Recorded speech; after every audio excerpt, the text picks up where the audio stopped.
بسم اللہ الرحمن الرحیم۔ السلام علیکم۔ آپ دیکھ رہے ہیں یوٹیوب چینل عام سی باتیں۔ فواد چودھری صاحب، اب رونے کا کیا فائدہ؟ اپنے بیانات یاد ہیں جو آپ نے علامہ خادم حسین رضوی علیہ رحمہ کے بارے میں دیے تھے؟ اس ویڈیو میں ہم اسی کے متعلق بات کریں گے۔ ناظرین کرام، جب سے شہباز گل صاحب کو گرفتار کیا گیا ہے تو فواد چودھری صاحب نے سوشل میڈیا پر رونا دھونا شروع کیا ہوا ہے کہ ہمارے ساتھ بہت ظلم ہو رہا ہے اور شہباز گل کو فوراً رہا کیا جائے۔ تو فواد چودھری صاحب جب 2019 میں علامہ خادم حسین رضوی علیہ رحمہ کو گرفتار کیا گیا تھا تو اس وقت آپ وزیر اطلاعات تھے۔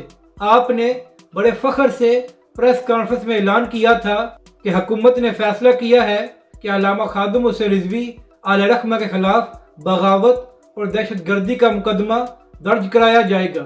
تو فواد چودھری صاحب، اس وقت آپ اور عمران خان صاحب کو یہ خیال نہیں آیا کہ آپ ظلم کر رہے ہیں۔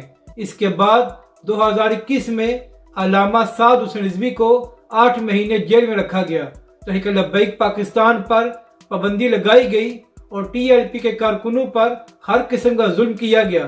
تو فواد چودھری صاحب، اس وقت آپ کو خیال نہیں آیا کہ آپ اور عمران خان کی حکومت تحریک لبیک پر ظلم کر رہی ہے اور کل کو یہی کچھ ہمارے ساتھ بھی ہو سکتا ہے۔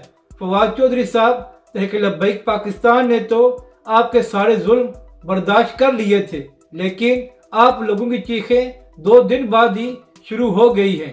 اپنی رائے کا ضرور اظہار کریں کہ آپ کو یہ ویڈیو کیسی لگی اور ہمارے اس چینل کو بھی سبسکرائب کریں۔